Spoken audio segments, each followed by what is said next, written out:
Welcome to the Human Flourishing Project. I'm your host, Alex Epstein. Today's episode is entitled The Search for Truly Great Content. Now, you might remember if you've been listening to the show, the last 2 weeks I've actually been talking about some truly great content from a guy named Arnold Bennett, and I want to talk about some more of his content in the future.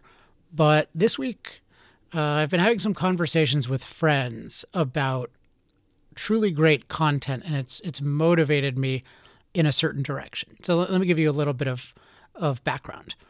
The mission of this show and of the Human Flourishing Project more broadly is to give us reliable access to the knowledge we need to flourish. And the premise is that we don't have reliable access to the knowledge we need to flourish. And this is kind of a weird claim, particularly because there are a lot of companies in the world and organizations in the world whose whole mission is to make knowledge available to anyone about anything. I'd say Google is the biggest one here. And in a sense, it's easy to think, oh, well, we can know anything today on the internet. I mean, you just have access to everything.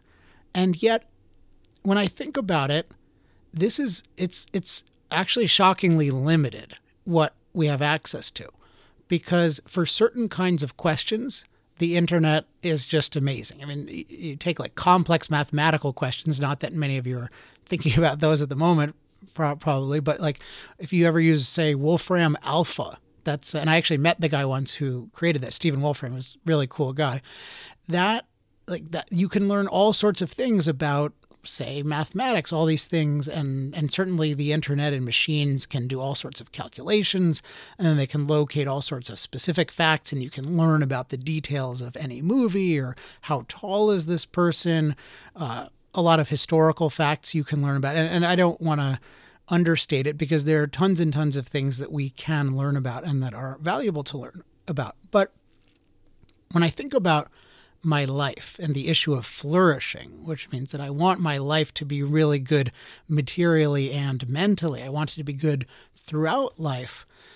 Most of the decisions that I need to make in my life, most of the issues that I feel like I need a good understanding of, are really hard to get a good understanding of on the internet. And I've talked about this before, but say nutrition. It's just really hard to have a good idea about what should I put in my body to make my body, say, have a lot of energy and last a lot longer than it otherwise would, if that's even possible. When I start to look on the internet for that, I just find an endless ocean of conflicting claims. Sometimes it's easier to be more confused than when I started. And sometimes you might think about, say, a medical problem, and that's in a similar kind of field to nutrition, and then just having no idea, okay, what do I do about my eye? My eye feels this way. What's the best thing? And it's hard to figure out anything like that. Or relationships, like what's good relationship guidance? Maybe I read an article on Medium and it's by some expert, and then that seems good. But then I always think, well, what would someone else who disagrees with this say? I remember I was reading recently or listening recently to a podcast about antidepressants, and the person was very anti-antidepressants and seemed to have this just completely impregnable argument.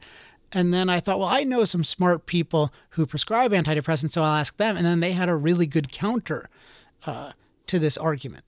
And what I just got at in terms of asking a second person about it gets toward what I think is part of the key to having the internet, really the world of knowledge, really help us with the big issues that we need to make decisions about. And these are, I'll often call these like crucial, complex, confusing issues. So they're crucial, they're crucial to our lives, but they're complex. They involve all these different variables. Sometimes they involve different fields. People talking about them have different values.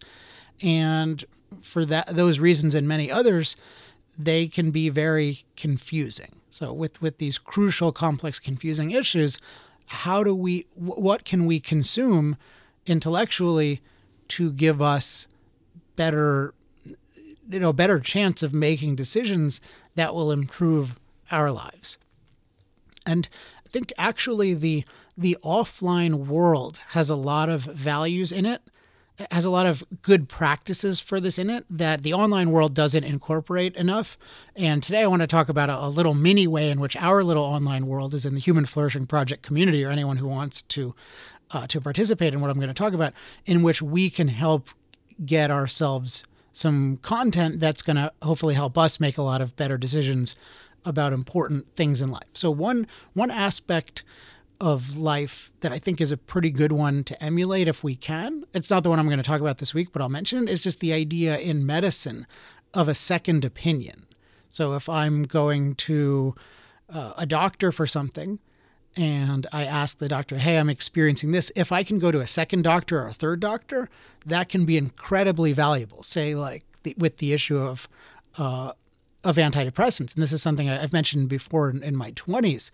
I experienced some severe anxiety, and this was a real question that I had to ask, and I didn't feel like I had any good way of making these decisions. And one thing is just to get multiple people weighing in on something.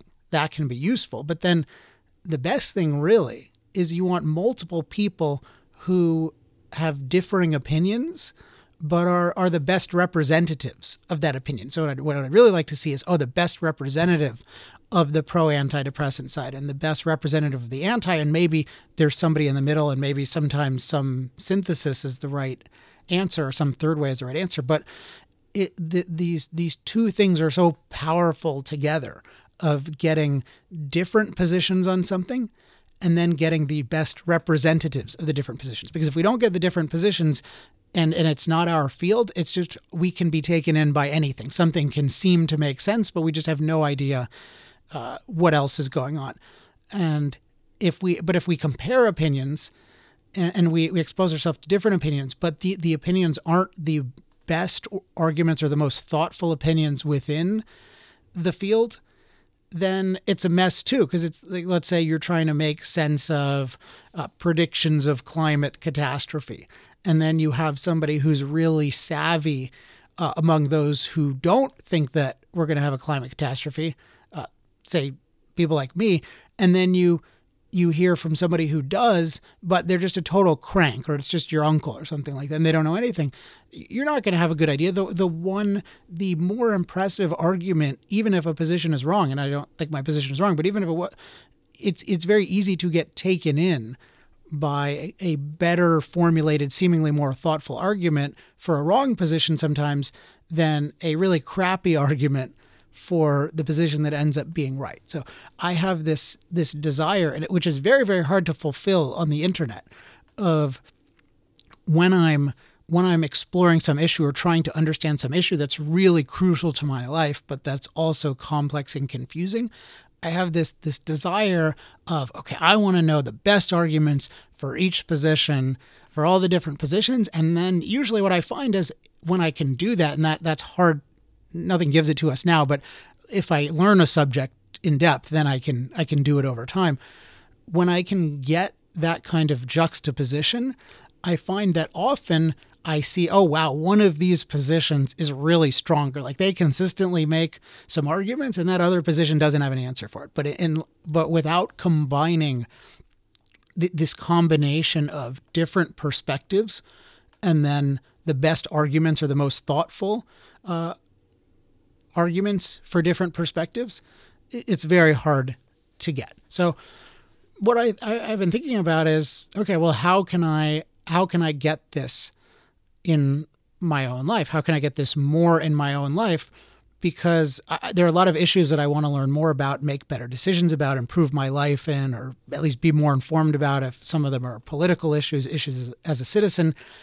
And what I'm dealing with is the fact that I have an infinite internet, and somewhere on that internet, in some very, very small place, are those super thoughtful arguments, and then on different, from different perspectives. And like, how do I get those?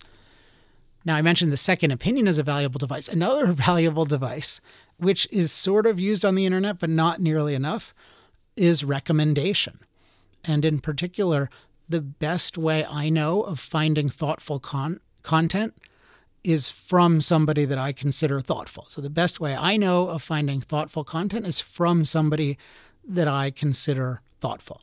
And you just think in your mind right now, maybe you've met people over time, or maybe there's some public intellectuals you think of, okay, if I had 20 people, like who would be the 20 people where I'm consistently interested in what they recommend? And it could be in their field, or maybe they're just a more generally thoughtful person. And you think, wow, I would really like to know what those people think about things. Well, guess what? Some of you in my audience, I'm sure, are very thoughtful people. I might flatter myself by saying that, but I have very good reason to think this is true based on some of my interactions. And I'm super interested in, what do you think are the most thoughtful pieces of content? And here's the way I'm going to frame the question, which is, what do you think is truly great content on a certain subject? And what I've done is I've created a survey on SurveyMonkey, and there's an easy URL to get to it. So it's tinyurl.com/trulygreatcontent. tinyurl.com/trulygreatcontent.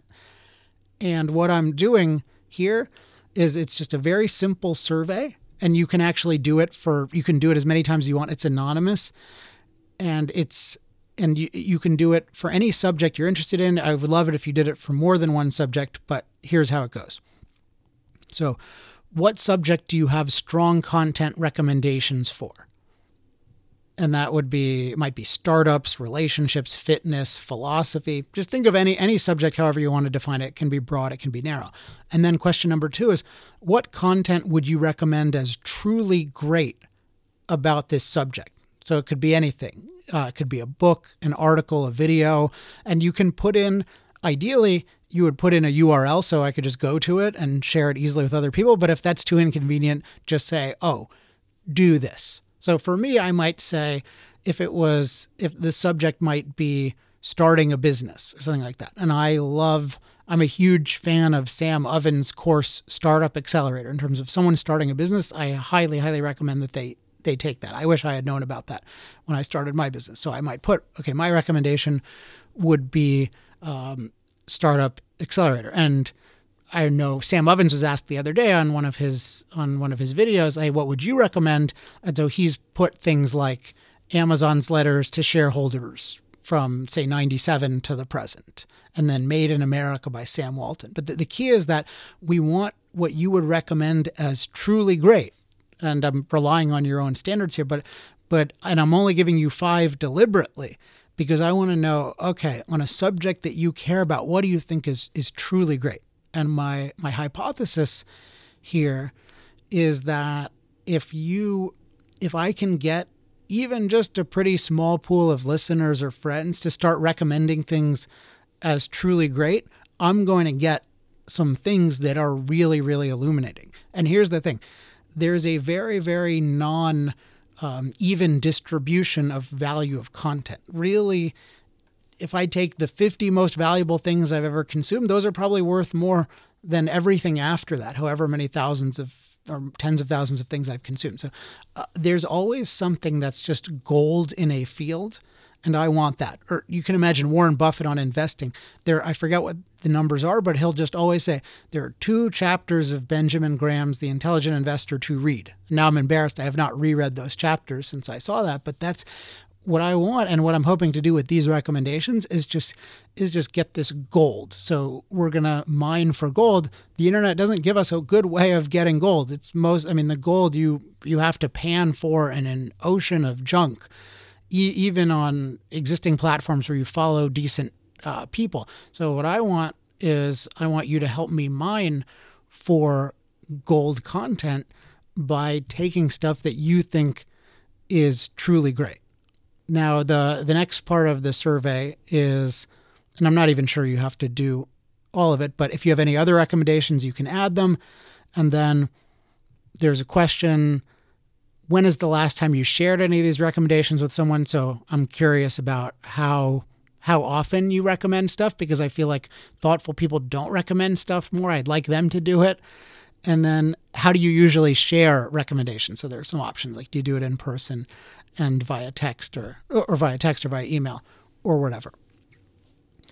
Now, what am I going to do with these? The short answer is I haven't decided exactly, in part because I don't know how many of these I'm going to get, but I promise that I will share some portion of them with the audience of this show in a form that I intend to be valuable to you. So I can promise that generally. I can't promise much more because I haven't decided. Because first and foremost, selfishly, I just want to know, hey, for people that I have reason to think are thoughtful, what do they think is truly great content in different fields? And I really encourage you to fill out this survey more than once for different things. I didn't want to give, 10 topics to overwhelm you, but I hope you do more than one. But certainly if you have a field where that's the field you're expert in, particularly, I hope you do that. But even if you don't feel like you have expertise in anything, but you feel like, hey, I'm a pretty good judge of thinking and I found this stuff really clarifying myself, that would be very valuable. So that's what I wanted to cover today. My producer, Kelso, just made a note to me that I screwed up. I didn't screw up a name of a person this time. I screwed up the name of a course. I talked, I think, twice about Startup Accelerator, and I meant Consulting Accelerator. That's Sam Ovens' course. In part, I think I said that because he has this thing called Consulting Accelerator, and I think anyone starting any startup should be familiar with it because he has very, very good recommendations on how to get a sense of any market. So sorry, Sam Ovens, about that, but hopefully this just serves to reinforce the value of that course, which, as I said, I am a big fan of. So once again, the link for the survey, which I really hope you fill out, is tinyurl.com/truly-great-content. And please share recommendations on as many subjects as you want. That's it for today's show. As always, if you have any questions, comments, love mail, or hate mail, email me at alex@alexepstein.com. If you want weekly updates on the program, go to humanflourishingproject.com to subscribe to our weekly updates. And to join the discussion, go to facebook.com/humanflourishingproject. Hope everyone has a great week. I will talk to you next week. Until then, I'm Alex Epstein. This has been the Human Flourishing Project.